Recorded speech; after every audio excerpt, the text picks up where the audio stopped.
pouvez également nous suivre en direct de notre page officielle Info TV Cameroun via Facebook ou à travers la page YouTube. Mesdames, Messieurs, merci d'être de plus en plus nombreux connectés pour cette émission ce 10-12 justement sur les antennes d'Info Télévision. Alors, sans plus tarder, passons à la dénonciation du jour. C'est un fait que vous n'aimez pas, qui vous énerve, que nous dénonçons encore ce matin. Ça sera avec Blériot Niemek, porte-parole, j'ai envie de le dire, des Camerounais. Bonjour une fois de plus, Pierre Blériot Niemek. Bonjour Viviane.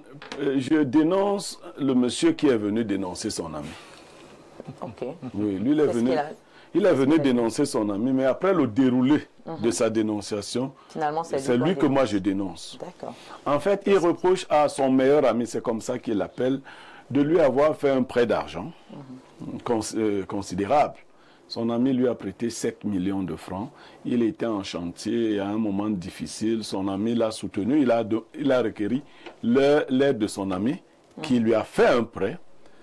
Et depuis lors, lui, il a continué ses travaux. Il a achevé la maison. Mais il y avait un délai. Son ami lui a donné jusqu'à un délai d'1 an. C'est ce qu'il m'a dit. Nous sommes à 2 ans et demi. Il n'a pas remboursé un radis. Mais il dénonce son ami parce que son ami en parle.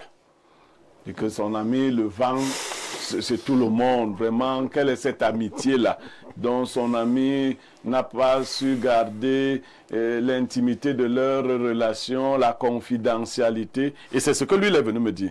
Donc, pour que je dénonce son ami qui en parle. Il se sent victime de sabotage. Voilà, il est donc victime de tout ce sabotage. Son ami n'a pas respecté leur amitié, on va le dire ainsi. Parce qu'entre amis, quand même, on garde des secrets. Quand je lui ai dit que j'allais le dénoncer, lui, il m'a dit de laisser la dénonciation. On ne laisse pas. Je lui ai dit que j'avais des ça dans mes oreilles. Donc, il n'y a plus, aucune raison de laisser. Il n'y a même pas moyen de laisser. Je veux dénoncer ce manque de fidélité en amitié. Et ici, le manque de fidélité est le fait de celui qui n'a pas respecté les accords. Et ce, sur une période quand même relativement longue. Il a continué à faire tous ses autres travaux de finition comme si son ami, lui, n'était pas dans le besoin. Ce n'est pas parce que quelqu'un vous prête de l'argent qu'il en a beaucoup. Ou même s'il en a beaucoup, le prêt, c'est le prêt. J'estime que les délais sont largement dépassés et la mauvaise foi est manifeste. Donc, est-ce que son ami devait en parler? Moi, si j'ai été son ami, que j'aurais même appelé les médias. Justement, j'allais demander, son ami en a parlé à qui? Non, il en parle à tout le monde autour de lui. À tout le monde. Oui, vraiment, il m'a dit que vraiment, dès que son ami s'assoit quelque part... Est-ce que ça alors bien? Oui, oui, oui, il dit que vraiment, je ne comprends pas mon ami là. Ça veut dire, il arrive au bar, il en parle. Dès qu'il est avec des gens, il en parle. À la maison, alors... Il en parle, parce que les doigts là disent Mota Matakateke Aboande. Si quelqu'un se plaint, c'est qu'il est malade. Vous comprenez? Donc ce matin, on dénonce pas cacher la maladie comme ça. Celui qui a fait la dénonciation voilà. Se retrouve dénoncé. On a donc 2 pans quand même qu'on ne va pas négliger. Le premier pan, c'est celui qui ne veut pas rembourser justement voilà, la dette. C'est bien déjà parce qu'il reconnaît, parce qu'en venant raconter l'histoire, il prend la peine de dire qu'il reconnaît avoir justement fait un emprunt de 7 millions. C'est quand même énorme. On ne parle pas de 7 000 francs, de 70 000 ou de 700 000. On parle de 7 millions, c'est beaucoup. Donc voilà. Et maintenant, voilà, les délais traversés. On a donc un ami qui se plaint, qui réclame son argent, certainement qui ne sait plus à quel sens se vouer, parce que quand on arrive à ce niveau, ça veut dire qu'on a déjà pris la peine de réclamer son argent pendant une bonne période, on a pris la peine même d'en parler, d'envoyer des gens rencontrer l'ami en question, et on se rend compte que les travaux continuent et vont même au-delà de ce qui avait été prévu. Donc du coup, à un moment donné, forcément, voilà, toute personne se sentirait faible, ne sachant plus quoi faire. Voilà, on essaye plusieurs recours, peut-être en racontant un peu, ça va te faire mal, tu auras honte, et puis ça va te pousser à commencer au... D'ailleurs, il a eu honte, ça a marché parce qu'il est déjà venu se plaindre. Et maintenant qu'on le dénonce, il ne m'a même pas donné son nom, sinon j'allais donner son nom. Le casse-tout. D'accord, la dénonciation du jour est faite. On va donc faire le tour de table. On commence par voilà, Joseph Zambo, qui a écouté la dénonciation comme moi ce matin. On a donc un ami, voilà, un peu malhonnête quand même, j'ai envie de le dire. Il est quand même un peu malhonnête. Bon, en tout cas, ce qui est sûr, c'est que lorsqu'on prête de l'argent chez quelqu'un, le but n'est pas de ne pas pouvoir rendre. Mais ce qui est souvent énervant, c'est lorsque tu n'as pas l'argent pour rembourser au propriétaire, mais tu prends du poids. C'est ça qui est Mais tu prends du poids. Tu prends du poids. Ou tu es heureux dans les statuts, tu snaps heureux. Tu es là, tu es à l'aise. En fait, c'est tout ça un peu qui inquiète souvent les propriétaires. Ils se disent, mais comment est-ce que tu me dois de l'argent, mais tu vis paisiblement, tu es bien, tu n'es pas gêné. Bon, en tout cas, il y a beaucoup de personnes très malhonnêtes parce que si tu as un ami qui est capable de te prêter 7 millions, patienter 2 ans. C'est un bon ami. Non, lui, on là, ne blague pas avec ce genre d'amis. C'est déjà ton frère sang, comme on dit souvent. Mais le mal est plus profond parce que cet ami qui patiente comme ça et qui ne voit pas des efforts. Parce que je te dois 200 000, mais je te donne 2 millions, je te donne d'abord même 50 000 quand j'ai. Je te donne 100 000 quand j'ai. 2 ans plus tard, s'il reste même peut-être qu'un 500 000, je peux déjà dire que mon frère, tu sais, laisse tomber même le reste là, parce que j'aurais vu quand même des efforts. Mais quelqu'un qui ne se manifeste pas, il ne fait aucun effort, peut-être qu'il se dit que c'est mon ami, il va me faire quoi. Et puis maintenant, quand l'ami commence à se plaindre que, mais donne-moi mon argent, tu viens encore dénoncer la personne qu'il te met peut-être trop de pression, ou il t'expose. C'est très très grave. À ce moment, on se demande où va le monde. Parce non, que c'est compliqué. C'est compliqué. Alors, Jean Biquier Bida, est-ce que c'est pas... C'est pour cela qu'on dit souvent qu'il ne faut pas prêter de l'argent à quelqu'un que tu ne peux pas enfermer. Si je sais que je ne peux pas t'enfermer, vraiment, mieux je n'engage pas à te donner mon argent. Parce que là, on se retrouve dans ce genre de situation où un ami est obligé de raconter à tout le monde, hein, peut-être raconter même au-delà, parce qu'on va lui dire, mais toi-même, comment tu as fait pour donner 7 millions à quelqu'un que tu ne maîtrisais pas, dont tu ne maîtrisais peut-être pas les entrées, parce que visiblement... Non, il a les entrées. Ah, il a les entrées. Il a les entrées. Donc, c'est pas un manque d'argent. Non, là, c'est de la mauvaise foi. C'est la mauvaise foi. Alors, pour ma part, je pense que les situations que nous traversons nous apportent une certaine sagesse. Et pour moi, personnellement, j'ai pris la résolution de ne plus prêter d'argent à n'importe qui. Parce que ce genre de situation, ce n'est pas la première fois qu'un Camerounais le vit ou qu'une personne vit ce genre de situation. Nous avons tous traversé des situations où on prête de l'argent à quelqu'un et que la personne ne remet pas. Et après ça, moi, la sagesse que j'ai pu acquérir dedans, c'est ne plus prêter d'argent. C'est mieux d'avoir mon argent dans mon compte bancaire et ne plus avoir de maux de tête. Mais après, là aussi, on va vous traiter de méchant, celui qui ne compatit pas, quelqu'un vous appelle. Écoutez, j'ai un cas grave de maladie et vous êtes insensible. Vivons comme si on n'en avait pas, d'une certaine façon. Parce que si vous n'aviez pas cet argent, vous allez dire à votre ami que vous n'aviez pas cet argent et il allait trouver une solution ailleurs. Et dans un contexte, vous savez que si votre argent part, il risque de ne plus revenir, c'est mieux de dire que je n'ai pas. Pourquoi se sentir obligé quand on a de dire qu'on a? Et pourtant, on peut dire qu'on n'a pas. Parce que si vous n'aviez pas, vous allez dire que vous n'aviez pas et il allait trouver une solution ailleurs.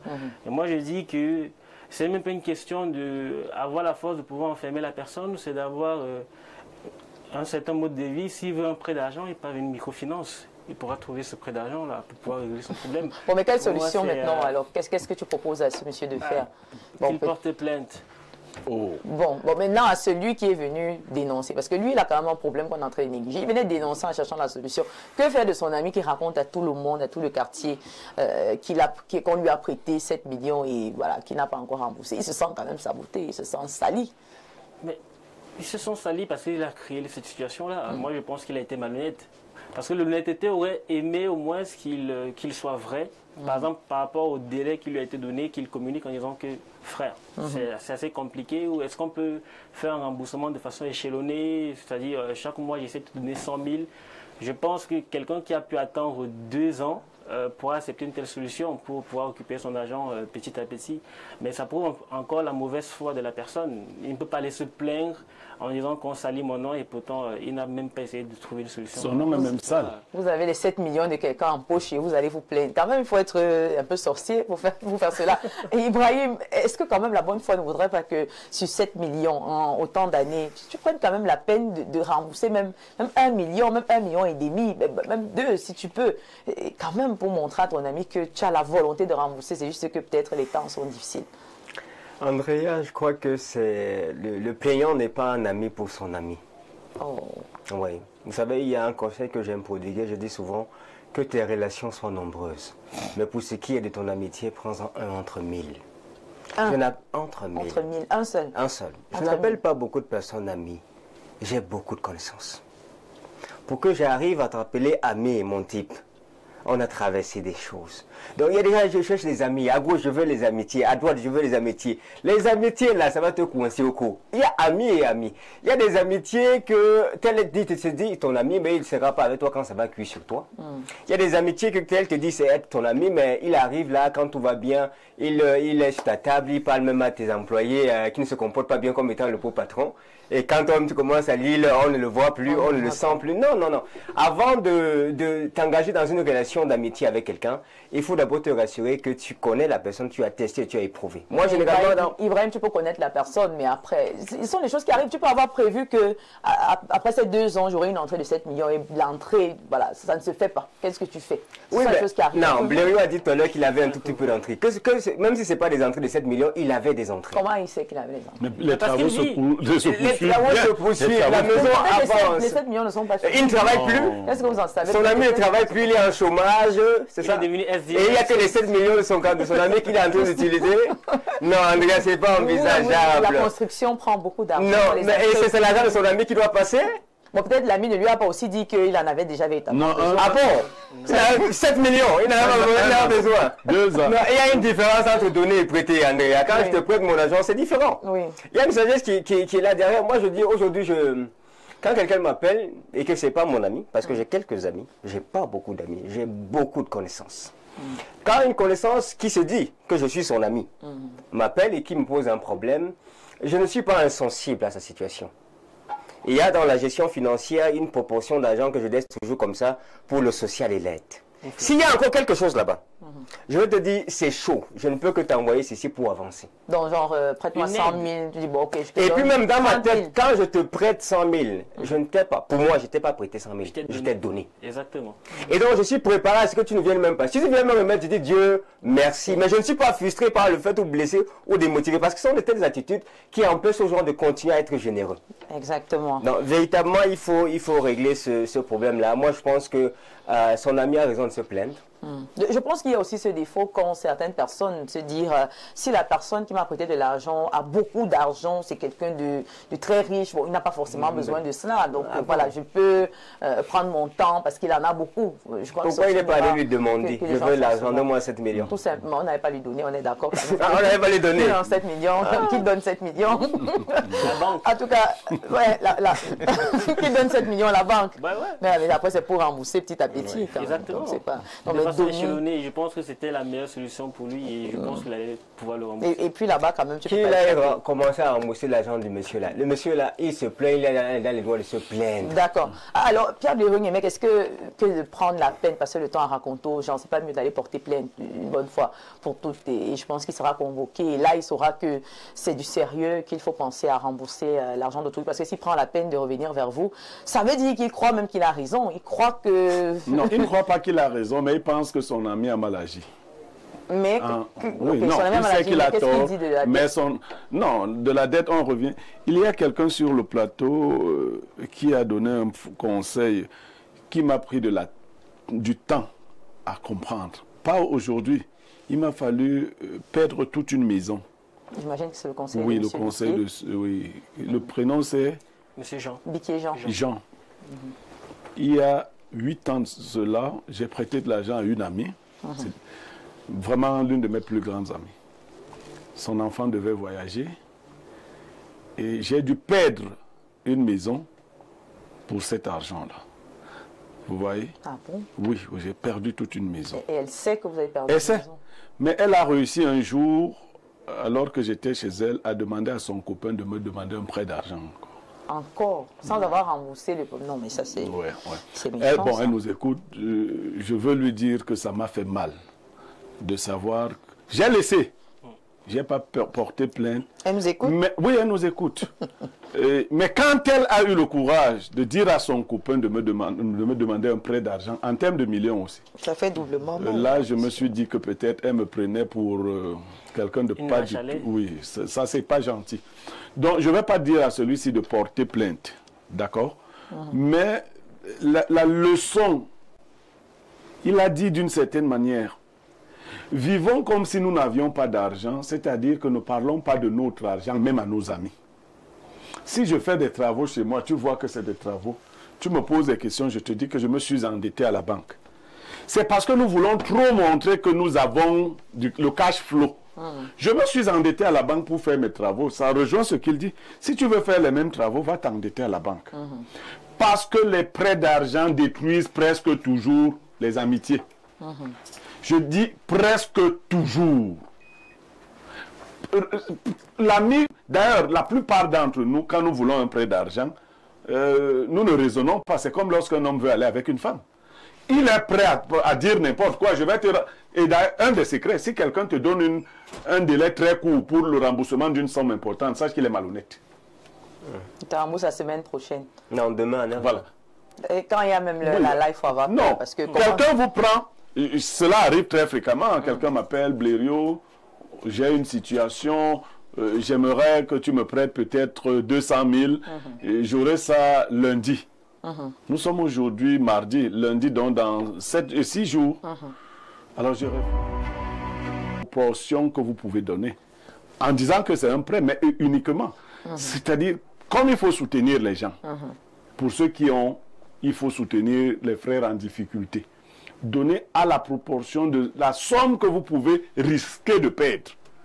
Parce que très souvent, et je le disais quand on a été coupé, si quelqu'un vous donne des délais courts, très courts, dans le remboursement d'une dette, sachez déjà qu'il est malhonnête. Parce que quelqu'un de sérieux, lui-même doit réfléchir sur les mécanismes de remboursement.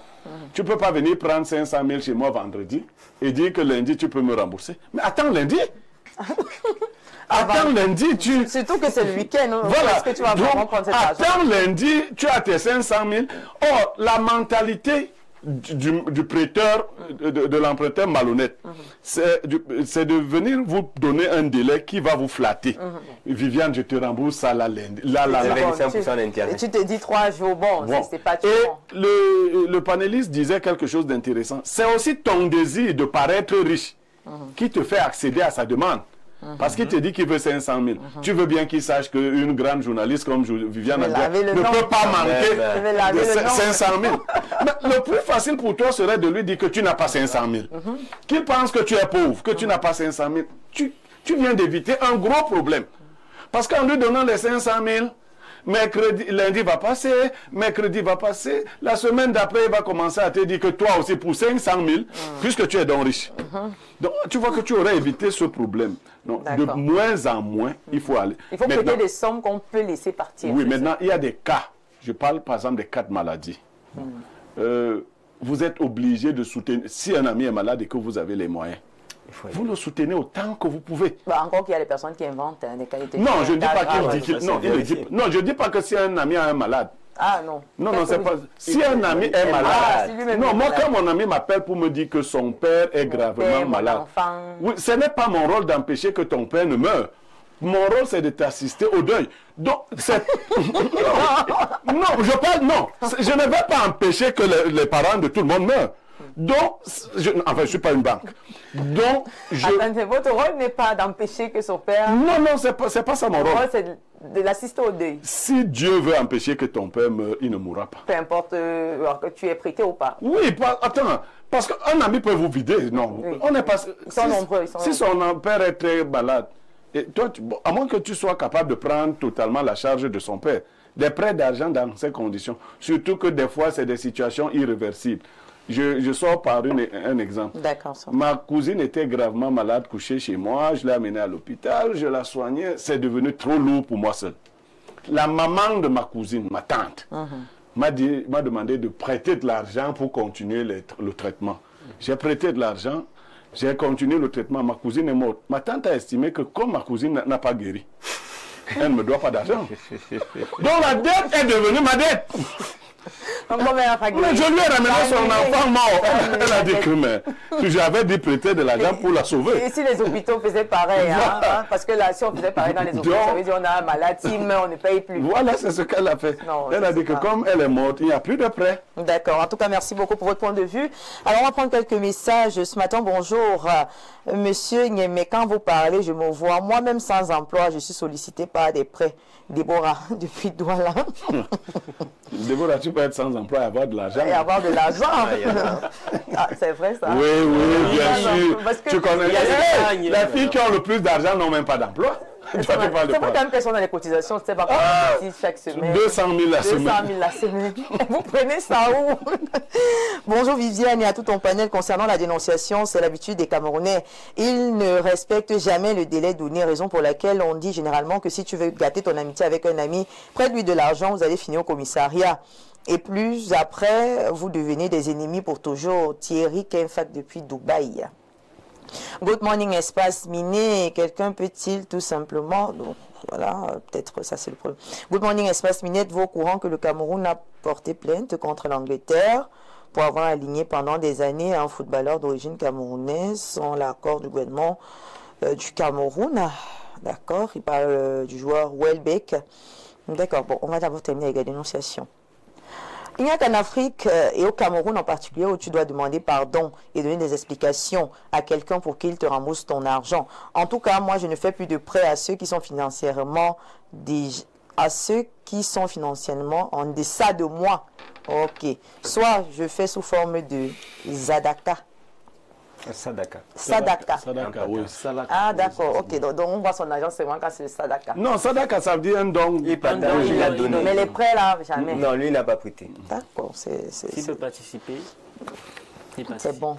Alors bonjour Espace Minier, relativement à la dénonciation du jour, vraiment que le dénonciateur rembourse tranquillement l'argent d'autrui, cela contribue à solidifier l'amitié. Certainement cette affaire est dehors car le temps accordé au remboursement est largement écoulé. À toi Vivi, que l'Éternel te couvre de ses grâces car il t'a créé après avoir mangé 2 cuisses de poulet avec le ntouba et le vin de pain.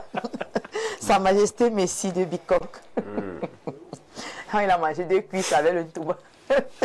Quand on mange ça, ça fait comment? Il était de bonne humeur. Ah, trop fort. Ça, c'est une grosse inspiration. Salut le panel, vraiment, moi, je ne prête plus d'argent aux personnes. Quand je sais que ce sont des sommes anophéliques qui peuvent me donner le palu si on ne me rembourse pas, un Camerounais te demande de l'argent urgemment à 10 heures pour te rembourser à 15 heures. À 17 heures, tu lui écris pour lui demander s'il a résolu son problème. Il te demande si tu peux encore avoir cet argent. Le problème devait être résolu à 15 heures. Ouais. Et à 17 heures, tu m'écris, il te demandes si tu as encore l'argent. Oui, c'est la technique. Il va même repousser l'heure jusqu'à demain. Et du coup, on se rend compte qu'il n'y avait pas vraiment une urgence. Bonjour madame, comme l'a dit Blériot, la plupart des gens qui viennent demander le prêt n'ont pas l'intention de rembourser. Moi, quand un ami vient me demander un prêt, je lui dis qu'au nom de notre amitié, je ne lui prête pas. S'il trouve que notre amitié dépend de l'argent, il part. Ouais. Ça fait rire, mais c'est ça. Oui, vraiment. Parce qu'on a peur de gâter. Et après, je pense que c'est vrai, pour préserver les amitiés, il faut éviter les prêts. Parce que c'est vrai, il y a quand même des personnes de bonne moralité qui remboursent. Mais Viviane, quelquefois, ça ne dépend même pas de la moralité au départ. Peut-être le diable entre. Le diable entre et une forme de laxisme s'installe. Tant que je vois Viviane monter, descendre, je me dis, oh, vraiment, elle n'a pas plus besoin que moi de cet argent. Et pourtant, j'en ai besoin. Que tu en aies besoin ou pas, c'est ton argent. Voilà. Bon, il dit bonjour. Les gens sont vraiment malhonnêtes. Je suis victime de ce genre de malhonnêteté. J'ai prêté de l'argent à une amie depuis janvier jusqu'à aujourd'hui. Elle ne prend même plus mes appels pour porter plainte. Sentez-vous pénétré par mon bonjour. Justement, les prêts d'argent occasionnent des fissures d'amitié. Dans les commissariats, sur 10 plaintes, 8 portent sur l'abus de confiance. Permettez-moi de dire un bonjour chaud à Ndedi Motapenda, fidèle de l'émission Espace Miné, à Sissi Motapenda Yaoundé. D'accord, bon, les réunions, mais quel conseil alors? Quel conseil tu donnes pour sortir? C'est difficile. C'est difficile. S'ils ont quelqu'un en commun qui peut mettre de la pression